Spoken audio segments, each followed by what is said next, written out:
بینەرانی بەڕێز و کاتتان باش بەخێربێنەوە بۆ پرۆگرامێکی دیکەی ڕەنگە.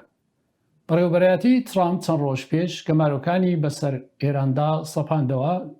داخۆ ئەو گەمارانە وا دەکەن کە پاشەکشە بە کۆماری ئیسلامی بکەن کە نەهێڵن دەست بە چەکی ناوچی ڕابگات و ئایا لەلایەن سیاسیوە پەیامێکی بۆ خەڵکی ئێران هەیە کە لە ماوەی زیاتر لە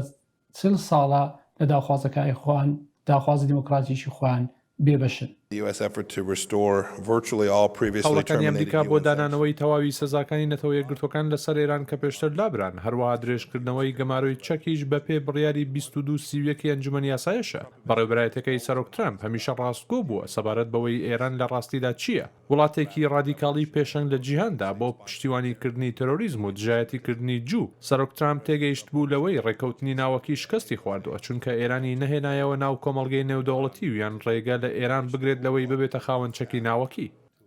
بۆ تاتۆکردنی ئەو مژارە ڕوو لە میوانەکەمان دەکەین. کاکەمەنی سەیدی، کاندیدای پلەی دکتۆرا لە زانکۆی وێڵسی لەندەنە. کاکەمەن لە پێشدا سپاسی ئامادەبوون دەکەم. ڕێکەوتنی ناوچی چەند ساڵ پێشی زلهێزان و ئێران کە لە نێواندا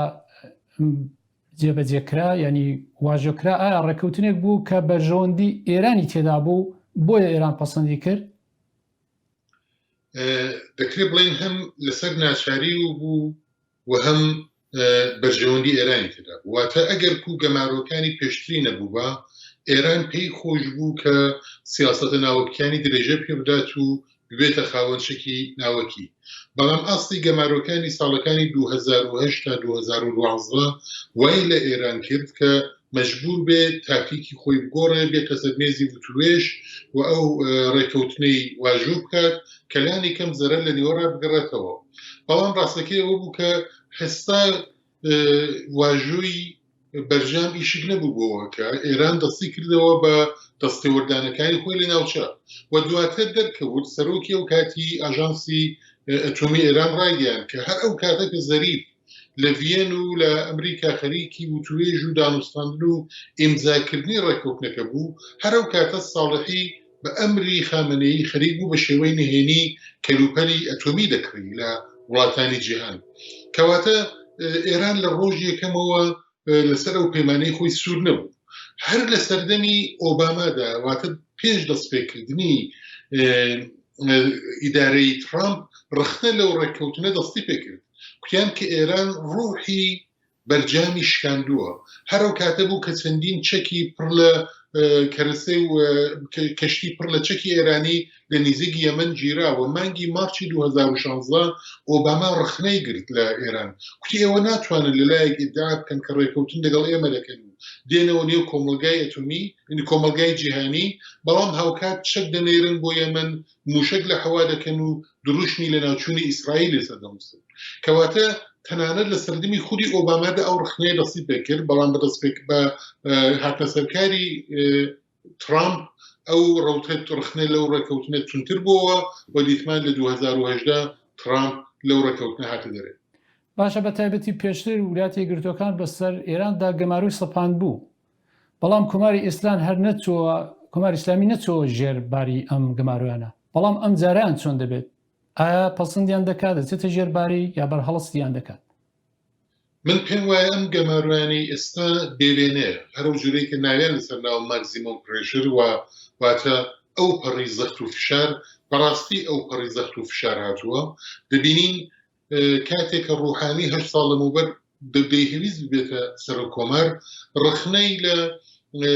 سەرۆکۆماری پێشوو ئەحمەدی نیژاد دەگرت کە بۆچی لە سەردەمی تۆدا بۆ بێنە مەسەلەن دۆلار لە 1400 من ڕابۆتە 2800 من، واتە دوو هێندە بوو. بەڵام ئێستا لە سەردەمی ڕۆحانیدا دۆلار لە 2800 منەوە بۆتە 28000 من، واتە 10 هێندە گران بوو. کێشەی ئابووری لەسەر ئێران لەبجار زۆرە، دەستێوەردانەکانی ئێران لە سووریە و لە لوبنان زۆر کەمی کردووە،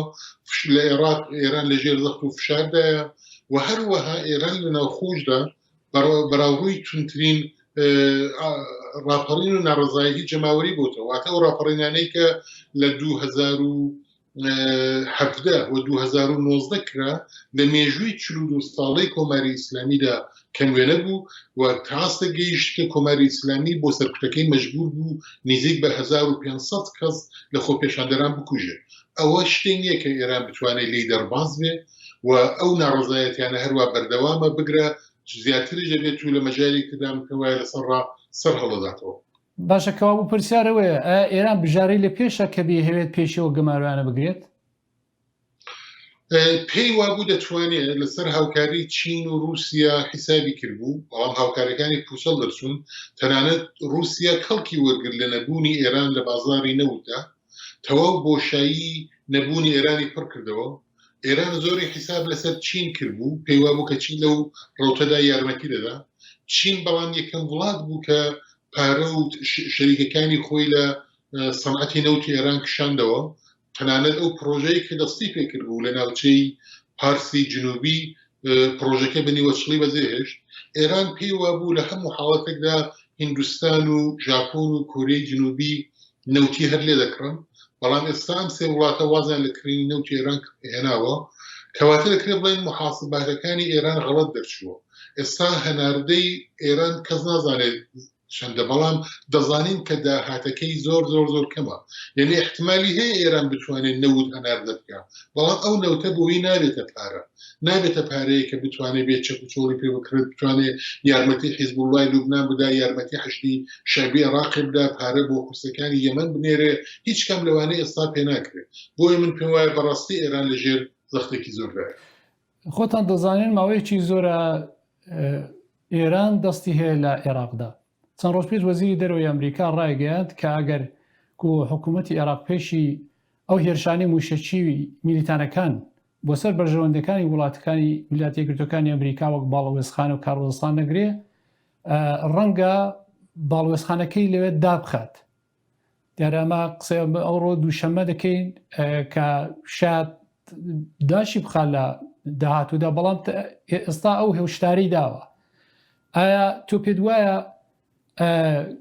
ئەگەر دای بخات چ کارتێکردنێکی لەسەر ئەمریکا دەبێت کە با بڵێن باخێکی زۆری بە عێراقداوە و سەربازانێکی زۆری لەوێ کوژراون؟ هەڵبەت ئەمریکا ئەگەر ئەو بڕیاری بەڕێوەبرێت بۆ مانایە نەکە سفارەتەکەی بۆ هەمیشە کۆ دەکاتەوە. سفارەتەکەی لە بەغدا بۆ ماوەیەکی کاتیدا دەکات و بەشێک لە کاروباری ئیدارەکەشی ڕادەژۆزێتە هەولێرە.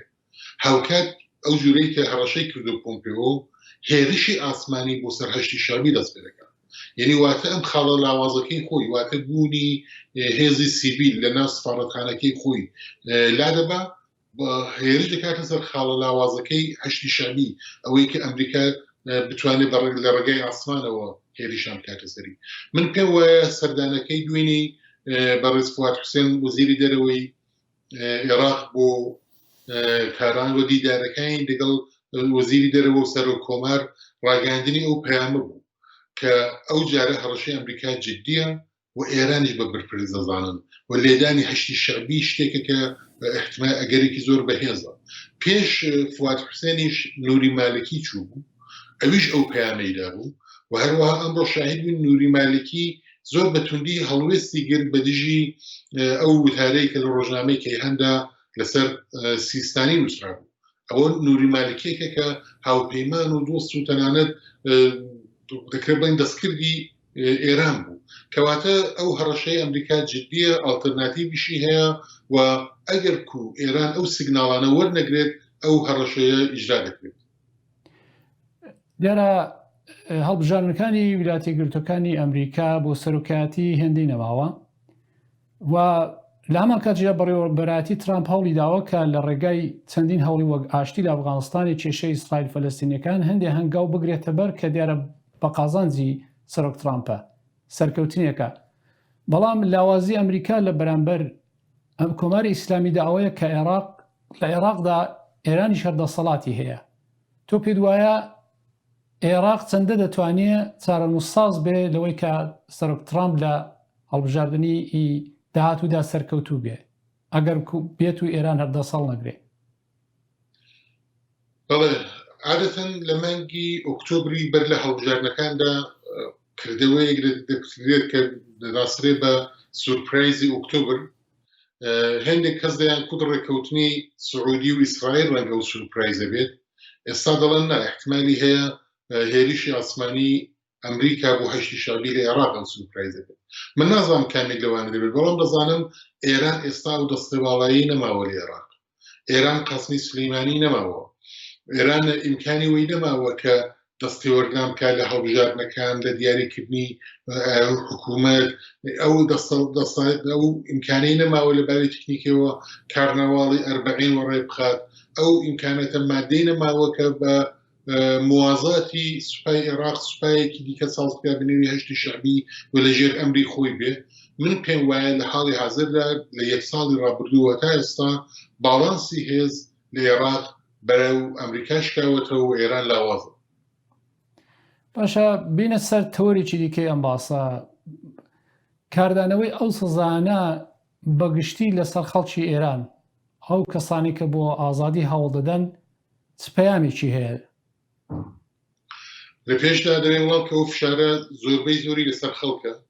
دووەمەوەی کە بەداخەو هیچ ئالتەرناتیڤێک هیچ عیلاجێک نییە غێرە زۆی کە ئەوات خوازین ئەو قۆناغە کوردخایەن بێت و زۆر نەخایێنێت هیچ حکوومەتێک ناتوانێت هیچ خەڵکێک ناتوانێت بەبێ یارمەتی دەرەکی ئاڵوگۆڕێکی پێک بێنێت و هەروە یارمەتی دەرەکی بە تەنیایی ناتوانێت ئاڵوگۆڕ پێک بێنێت من پێم وایە جیهانی ئازاد و خەڵکانی ئێران گەیشتونەتە بەرژەوەندێکی هاوبەش ئێستا بوونی کۆماری ئیسلامی هەم مەترسیە بۆ گەلانی ئێران هەم مەترسیە بۆ کۆمەڵگای جیهانی نمونەی مشابهەکەی پار و پێرار بوو کە لە سوودان دیتمان سوودانی لەژێر گەمارۆدا بوو سوودانی لەژێر دیکتاتۆری عمر البەشیردا بوو سوودانیش لەوێ تەوەڕۆم گەیشت بوو 1970 و بەڵام دیتمان خەڵک هاتنە شەقام خۆڕاگران کرد نرخیاندا و لە نهایەدا حکوومەتی سوودان ڕووخا دەسەڵاتی عمر البەشیر دوای 30 ساڵان کۆتایی پێهات ئێستا سوودان بەرەو ئاڵوگۆڕی دیموکراتیک دەڕوا لە بوارەکانی مافی مرۆڤ مافی ژنان ئازادی تاکە کەسەکان ئازادی ئاینەکان کرانەوەی زۆری هەبوو پەیوەندی لەگەڵ ئەمریکا دامەزران سەفارەتی سوودان لە واشنگتن کراوە و ئێستا تەنانەت باز لەوە دەکرێت احتمالاً وڵاتی کە دوای بەحرین و ئیمارات دەکەوێت و پەیوەندی لەگەڵ ئیسرائیلدا دەمەزرێنێت بە ئەگەرێکی زۆر احتمالە سوودان بێت ئەوە دەکرێت داهاتووی ئێرانیش بێت ئێمە دەبینن خەڵک ناڕازی خەڵک پێش گەمارۆکانیش ناڕازی بێت خەڵک پێش گەمارۆکانی هەستیان بە ناکارەمەی ئابووری دەسەڵات دەکرد گەندەڵی و دزی پەیوەندی بە تەحریمەوە نەبوو قەبزەکردنی دەسەڵات پەیوەندی بە گەمارۆکانەوە نییە ئەوەی کە سوپای پاساران دەستی بەسەر ئابووری ئێراندا گرتووە دەگەڕێتەوە بۆ زۆر پێش گەمارۆکانی ئەمریکا ئەوەی کە ئێران وڵاتێکی دەوڵەمەندە بەڵام خەڵکەکەی فەقیر و هەژارە دەگەڕێتەوە بۆ ساڵانێکی زۆر لەمەوبەر کەواتە وێ ڕاوێکە تەیید دەکەم و تەحریمانە فشارێکی سەر خەڵکە بەڵام بەشکم ببێتە باعثی خێر بێتە سەرچاوی ئاڵوگۆڕێکی سیاسی لە ئێران و خەڵکانی ئێران و کۆمەڵگای نێونەتەوەیی بەرژەوەندی هاوبەشی خۆیان لە دامەزرانی وڵاتێکی ئازاد و دیموکراتیک لە ئێران ببینەوە. بەڕێوەبەرایەتی ترامپ ڕخنە لە بەڕێوەبەرایەتی پێشی ئۆباما دەگرێت کە ڕێککەوتنی ناوچەکە زۆر خراپ و کەواژۆکراوە و لە هەمان کاتیشدا پارێکی زۆر دراوەتە بە ئێرانی ئێرانیش ئەو پارە مامەڵی چەکان دەکات پشتیوانی لە ڕێکخراوە تروریستەکان دەکات بۆ پێ ئێران دەتوانێت داهەیە کە باڵێ بۆ پارێک کە هەیەتی خۆی سەقامگیرکە تا چەند لەگەڵ ئەو بۆچوونە هەیە ئایا دەتوانێت ئێران بۆ پارەیە بتوانێت لە بەرهەم لە بەرامبەر گەمارەکاندا خۆڕا بگرێ هەمووی کە خەڵکی پێسەرکوت بکە؟ بەڵام من لە پرسیارەکەی پێشودا ئەرزم کردی کە خودی ئۆباما لە چەند مانگی بەر لە کۆتایی کارەکەی لە مارچی 2016 بۆ خۆی دەکرێت بڵێن ڕخنەی لە خۆی کرد کاتێک ڕخنە لە بەرجام دەگرێت ڕخنە لەو ڕێککەوتنە دەگرێت ئەوە ڕخنە لە خۆی کەواتە ئۆباما قبوڵی کرد کە ئەم ڕێککەوتنە هەڵەی تێدا بووە دەگەڵ کەسێک ڕێککەوتنی کردووە کە خەریکە دیسانەکانێت چەک دەنێرێ بۆ وڵاتانی ناوچە نائەمنی و ناسەقامژێری ساز دەکا و موشک لە حەوا دەکا و دروشمی لە ناوچوونی وڵاتێکی لەسەر دەنووسەکەم وڵاتە بەرحاڵ ئەندامێکی نەتەوەیە گرتوەکانە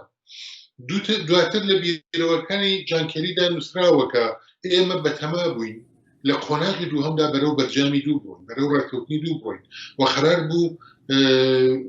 باز لەو ڕێککەوتنەدا باز لە بەرنامە موشکەکانی ئێران کردێت و دەستێوەردانەکانی ئێران لە ناوچەدا کۆنترۆل بکرێن کەواتە خودی جۆن کێری ئێتراف دەکات کە ئەم ڕێککەوتنە ئەگەر نەڵێین بە تەواوی هەڵەبوو لانی کەم ناقص بوو کامل نەبوو کەم و کۆڕی هەبوو بۆیە من لەو دوو ڕوانگەیەوە بەریەوەی کە کارم بە هەڵویستی ترامپ دابێ تەنانەت بە ئیسعانی خودی ئۆباما و جۆن کێری ئێلان دەکەم ڕێککەوتنەکەی 2015 هەڵە بوو و ئەمریکا بە زوو گەڕاوە لەو هەڵەی پێزانی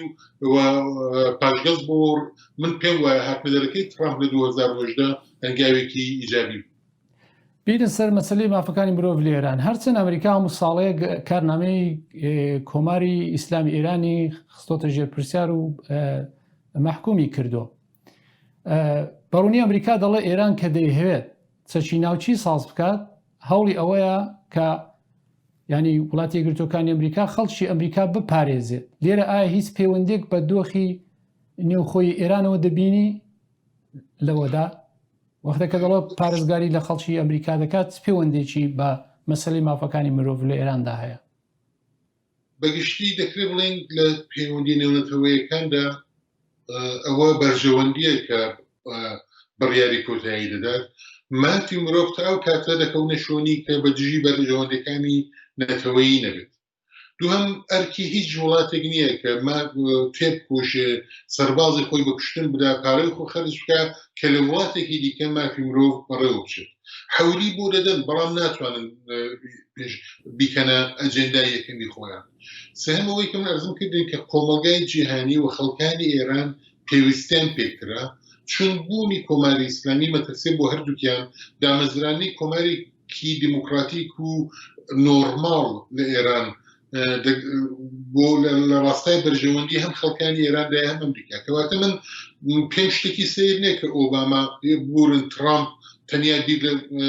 بەرژەوەندی نەتەوەی خۆی بکاتەوە هەموو وڵاتەکان بیر لەو بەرژەوەندی نەتەوەی خۆیان دەکەنەوە بەڵام لەو نێوەدا بەرژەوەندی هاوبەشیش هەیە لەو نێوەدا دەکرێت ڕێگای وەسەتش ببینەوە لەو نێوەدا هەندێک جار دەبینی پشتیوانی لە مافی مرۆڤ دەتوانێت لە درێژخایەندا بەرژەوەندی نەتەوەی لەناو خاکی ئێرانیدا هەبێت من پێم وایە ئەگەر ڕێککەوتنێکی دیکە بکرێت و دیسانەکانی مافی مرۆڤ لە بەرچاو نەژیرێت ڕەنگە بۆ کوردخایەن کێشەیەک چارەسەر بێت بەڵام بۆ لە درێژخایەندا مەترسەکانی ئێران هەم بۆ خەڵکانی ئێران هەم بۆ وڵاتانی ناوچە و هەم ئەگەر کار بگاتە و جگایی کە موشکی هەبێت موشکی باڵستیکی هەبێت بۆ وڵاتانی ئوروپایی و هەمەگە دوور بێ ڕۆژێکدا بێ بۆمبی ئەتۆمی هەبێت بۆ وڵاتە یەکگرتوەکانی ئەمریکاش مەترسیە کەواتە لە درێژخایەندا بوونی ئێرانێکی خاوەنچەکی ئەتۆمی دیکتاتۆر مەترسیەکە لە خەڵکانی ئێران و بگرە هەتاکوونێ خەڵکانی جیهان و هەروەها لە ناوچوونی حکوومەتە گۆڕینی حکوومەتە و دامەزرانی حکوومەتێکی دیموکراتیک بەرژەوەندی هەیە لە خەڵکانی ئێرانەوە بگرێت تا خەڵکانی ناوچە و ئوروپا و ئەمریکا تو ئاماژەت پێدا کە بۆی هەیە گەمارۆکان وا بکات کە ناڕزایەتی خەڵک لە نێو ئێراندا زیاتر بکات بە لە بەرچاوگرتنی ئەوەی کە هێزێکی تۆکمەی سەرانسەری نییە کە لە بەرامبەر کۆماری ئیسلامیدا ڕابوەستێت تا ئێستا ڕانەوەستاوە ئایا تەنیا ناڕزایەتی خەڵک دەتوانیت چەکێکی کاریگەر بێ بە مافەکانیان بە ئازادەکانیان بگەن بەڵێ دروستە ناڕزایەتی خەڵک لازمە بەڵام کافی نییە دەبێت ڕێبەرایەتی بکرێت دەبێت ئۆپۆزیسیۆنێکی یەکدەست یا یەکگرتومان هەبێت کە تا ئێستا نەمان بۆ بەڵام وردەوردە من هەز دەکەم و ئۆپۆزیسیۆنە وردەوردە شکڵ دەگرێت هەتا ئێستا نەبوونی ئۆپۆزیسیۆنە خاڵی بەرەندە یا شانسی کۆماری ئیسلامی بوو بەڵام دیسان مەجبورم مثال لە سوودان بێنمەوە لە سوودانی هەتاکوونێ ئاخرمانگەکانی عومەر البەشیر ئۆپۆزیسیۆنێکی یەکدەست نەبوو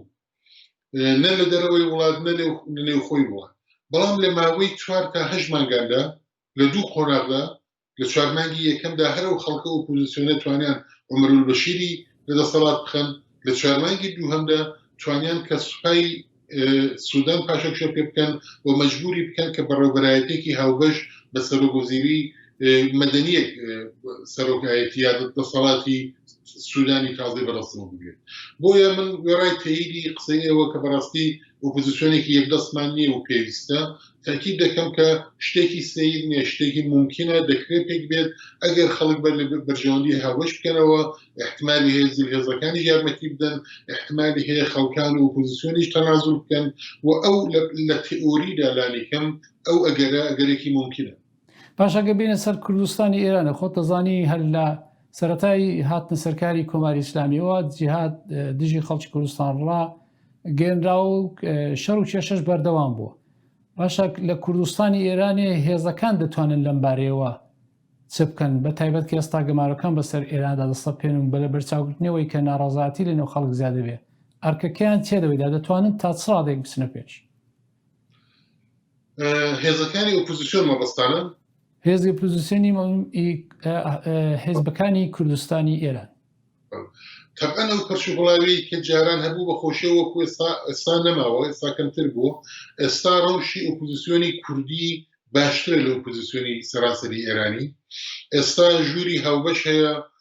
هاوکاری هێزە کوردستانەکانمان هەیە هاوکاری ئەمنیەتی پێکەوە دەکەن هەڵوێستی هاوبەش پێکەوە دەگرن ئەوە تەئسیری بووە دەبینین کە باسی یەکگرتنەوەی دووباڵەکانی دیموکرات باسێکی گەرمە هیواداری لە چەند مانگی داهاتوودا لە چەند هەفتووی داهاتوودا هەواڵی خۆش ببیسن خەڵکی ڕۆژهەڵات تەپەنەوە تەئسیری دەبێت یەکگرتنەوەی دیموکراتەکان زیاتر لێک نزیک بوونەوەی حیزبەکانی ڕۆژهەڵات دەوری گرنگ دەبینێ و دیسان دەتوان بڵم کە خەڵکی ڕۆژهەڵاتی کوردستانیش ئامادەترن بەڕێکخراوترن بە نیسبەت خەڵکەکانی سەراسەری ئاخر نمونە کە دیتمان 2 ساڵ لەمەوبەر کاتێک هێرشی موشەکی کرا بۆ سەر حیزبی دموکرات خەڵکانی ڕۆژهەڵاتی کوردستان لە سەرانسەری ڕۆژهەڵاتی کوردستان یەکدەست هاتن مانگرتنیان گرت و ناڕەزایەتی خۆیان دەربووی من پێم وایە کە تەیید دەکەم کە هەم خەڵک ئێستا لەو ئامادەی سەتاسەتی ڕاپەڕیندانین هەم حیزبەکان نەیانتوانیوە یەکگرتنێکی زۆر بە شێوەی دەفاکتۆوە کردەوەی بتوانی یەکگرتوو بن بەڵام هەم ڕەوشی خەڵکی ڕۆژهەڵات لە باقی خەڵکەکانی ئێران باشترە هەم هێزەکانی ئۆپۆزیسیۆنی کوردی پێکەوە کارکردن و هاوکاریکردنیان باشترە بە نیسبەت ئۆپۆزیسیۆنی سەرانسەری ئێران کاکە من خۆشت دەزانی وڵاتانی ئەوروپایی بەتایبەت لەو سەپاندنەوەی سەر لە نوێ گەمارەکان ویلایەتە یەکگرتووەکانیان بە تەنیا هێشتەوە هۆی چییە کە لە سەرەتای هاتنە سەرکاری کۆماری ئیسلامی ئێرانەوە تا ئێستا ئوروپایەکان حکوومەتانی ئوروپایی وەکو ئەمریکا هەڵوەستیان نەگرتووە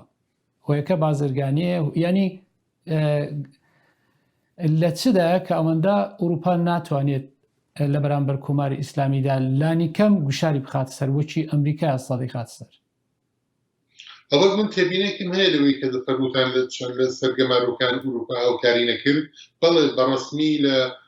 ئەنجومەنی ئاسایشی نەتەوەی گرتوەکان هاوکاریان نەکرد بەڵام بەکردەوە خەریکن یەک بە یەک بڕیارەکانی وەزارەتی خەزانەداری ئەمریکا ئیجرا دەکەن هەدەوە تەنانەت لە پارلمانی ئێران دەنگی هاتە دەکەن ئوروپا بگرە رووسیا و چینی خەریکن و بڕیارانە ئیمزا دەکەن بەڵام لەگەڵەوەی هەم کە بەڵێ ئوروپیەکان دڵان لە ئەمریکا هێشاوە شاوێن لەوەیە کە داخوا گۆڕانێک لە کۆشکی سپی بێتە پێش ئەمە ئەوەی کە تەفەرموو لە ئەزمموی 40 ساڵەدا ئەوروپا بۆ بە ئەندازەی ئەمریکا هەڵوێستی توندی نەبوو بە نیسبەت ئێران چەند هۆکاری هەیە یەکەم ئەوەی کە ڕووی یەکەمی هەڕەشەکانی ئەمریکا ئێران دوای هاتە سەرکاری خومێنی ڕووی لە ئەمریکا بوو نە ئەوروپا ئەوەی هێرش کرایە سەر سەفارەتی ئەمریکا بەڵام هێرش نەکرا سەر سەفارەتی باقی وڵاتانی ئوروپایی دووهەم لەباری جوغرافیایەوە ئوروپا بە ئێران نزیکترە هەتاکوێ ئەمریکا ئوروپا دەتوانێت لە ئێران تێڕۆر بکە شەپۆلی پەنابەر وەڕێ بخە بەڵام ناتوانێت ئاوە بە هاسانی لە ئەمریکا دەستی وەردان بکاریا کێشەیان مەساس بکە و ئەو هەر جوورێکی ئەوەی ئاماژتان پێکرد عنسوری ئابووریش گرنگە پەیوەندی تیجاریشیان هەیە بەڵام لە درێژخایەن لە کولە کاتێک کە دەگاتە خاڵە حساسەکان من پێم وانێ ئوروپا بە دژی ئەمریکا بوەستێ و لە نێهایەتدا ئوروپیەکانیش هەست بە مەترسی دەکەن هەر جوورێکی ئەرزم کردن هێرشی ئیمکاناتی موشکی ئێران ڕووی لە ئەمریکانیە لە کۆنالیەکەمدا ڕووی لە ئوروپا ئەلان ئوروپیەکان مەجبور بوون لە تورکیا پاتریۆتی ئەمریکایی دابنێن کە ئەگەر هات و ڕۆژێک لە تارانەوە هێرشێکی ئاسمانی هێرشێکی موشکی بۆ ئەوروپاکرا ئەمریکا بتوانێت لە خاکی تورکیاڕ بیبینێت و بە پاترۆل لێ بدا و پێشی بگرێت کەواتە ئەوانیش خەڵی هەڵبەشان هەیە لەگەڵ ئەمریکا بەرژەوەندی هەڵبەشان هەیە لەگەڵ ئەمریکا پێیان خۆشە ژێستێک و پۆزیشنێکی سەربەخۆ بگرن و هێندێک جار ڕخنەگرانە هەڵوێز بگرن بەڵام لە نێهایەتدا ئەوانیش بڕیارەکانی ئەمریکا بەڕێوە دەبن. بەتایبەت لە چەند ساڵی ڕابردوودا کۆماری ئیسلامی هەوڵی داوە کە مەبەستەکانی خۆی بەرێتە پێش. ئێمە لە یەکدومەنجی ڕابردوودا چەندین جار و توێژمان کردو لە سەبارەت بە مەسەلەی کۆچبەران بۆ وێنە لە سویس کۆماری ئیسلامی ئەفرادی خۆی هەیە نەیاڵێ ئەو کەیسانی کە سیاسی بن بچنە پێش. لە سوێدێ وەک دەڵێن دەیان کەیسی سیاسیە کە ڕایان گرتوونە. پرسیارەکە من لە بەڕێستان ئەوەیە چەند ڕۆژ لەوە پێش ئێوە لە وتوێژێکدا با بڵێن لە دەمەتەقێکدا لە تەلەڤیزیۆنی BBC لەندەنێ لەگەڵ برادێک مناقەشتان دەکرد بە ئاشکرا پشتیوانی لە کۆماری ئیسلامی دەکرد. تۆ پێ دوایە شتێکی چاوەڕوان کراو بوو ئەوە ئەگەر شیکردنەوەیەک لەسەر ئەمبارە بدەیت؟ بەڵێ چاوەڕوان کرا بوو فقط ئەو تەوزیحەت دەم کە تەلەڤیزیۆنەکەی BBC فارسی نەبوو تەلەڤیزیۆنی مەنوتۆ بوو. ڕاستەکەی هەر لە سەردەمی پێش ڕێکەوتەکەەوە ئێران پارەیەکی زۆری خەرج کردو لۆبی دامەزراندو نەتەنیا لە ئوروپا بگرە لە واشنگتۆن لە نیویۆرک لە ئەمریکا ئەلان نایاک ڕێکخراوێکی بەڕواڵەت NGOیەکە کە بۆ دیموکراسی و بۆ ئاسایکردنەوەی پەیوەندی ئێران و ئەمریکا تێدەکوشێ طبق ئیدعای خۆی بەڵام تەواو لۆبی بۆ جمهوری ئیسلامی دەکات تەواو سیاسەتەکانی کۆماری ئیسلامی تەشویق دەکات و تەنانەت سای دەکات لە کۆنگرێس و لە سێناش نفوذ بکا و تەسیل دابنێت. کۆماری ئیسلامی توانیوێتی لە ئوروپا خەڵکانێک بکرێت توانیوێتی دەستێوەردان بکات لە هەندێک کاروباری دادگا کەسانێک هەن لە مێدیاکان پشتیوانی لێ دەکەن و من پێم وانێ ئەوانە کەسانێک من لەڕووی مەبدەئەوە لە ڕووی بڕواوە پشتیوانی لە کۆماری ئیسلامی بکەن بەشێکیان احتمالە پەیوەندی و بەرژەوەندی تایبەتیان لەگەڵ کۆماری ئیسلامی هەبێت و ئێستا بەخۆشیەوە ئەوەندەی کە کۆماری ئیسلامی توانیوێتی کەسانێک بنێرێ بەڵام دەهێندە خەڵک لەسەرەوە مۆزووە هەسیار بوون خەڵک لە بەرامبەر ئەو هەڵوێستانە دەوەستنەوە ئەو کەسانە ڕیسوا دەبن و بەڕاستی لە قۆناغی ئێستادا دیفاعکردن لە کۆماری ئیسلامی دیفاعکردن لە کۆماری سێدارە دیفاعکردن لە کۆماری گەندەڵی دیفاعکردن لە کۆمارێکە 80 میلیۆن ئینسانی ستۆتەش بە گرێوگان گرتووە و بەدیلی گرتوون کارێکی دژوارە ئەو کەسانش کە دیفاع لە کۆماری ئیسلامی دەکەن منتیقەکان ئەوەندە لاوازە مەجبور دەبن دەستەوداوێنی درۆ و بوختان و قسە هەڵەستن بن و زۆر دەستیان ئاشکرا دەبێت. کۆماری ئیسلامی لەو بوارەشدا حولێکی زۆری داوە تازە نیە لانی کەم 10 ساڵە لە ئەمریکا لە ئەوروپا نەفەر دەکرێت دەیهەوێت دەستێوەردان بکە بەڵام ڕاستەکەی ئەوەیە کە خۆشبەختانە تەوای حولەکانی کە ئاساسە کەوتو نەبوو بەڵکو نەفەرەکانی لێ ئاشکرا. هێندێک شیکەرەوەی سیاسی پێیان وایە کە بەڕێوەبەرایەتی ترامپ جارێ ڕادەوەستێت تا دڵنیابێت کە لە هەڵبژارنەکاندا سەرکەوتوو دەبێت. ئەگەر سەرکەوتوو بوو بێگومان وەڵامێکی لەوە تونتر دەداتە کۆماری ئیسلامیە. ڕەنگەی بەرەستان چۆنە لەمبارەوە؟ ترامپ لە دوو حوتوی ڕابردوودا دوو تویتی بڵاو کردێتەوە بە نیسبەت ئێران کە ئەگەر ئەو دوو تویتانە لە پەنایەک دابنین دەردەکەوێت بەرپرسانی ئێران لەوێ بزانن کە وەزیان زۆر شەپڕە دەبێت دوای هەڵبژاردن. تویتی یەکەمەکەی باسی وێ دەکرد کە ئەمن دوای هەڵبژاردنەوەم زۆر خێرا لەگەڵ ئێران بەڕێکەوتن دەکەن. تویتە دووەمەکەی کە دوێنێ پێرە بڵاو بووە باسی وەی کرد کە هەلومەرجەکانی ڕێکەوتن لەگەڵ ئێران زۆر دشوارتر دەبێت. ئەو شەرتانەی کە بۆ داگەێنن ئەو مەرجانەی کە بۆ دادنی لە ڕاستیدا بە چۆکدادانی ئێران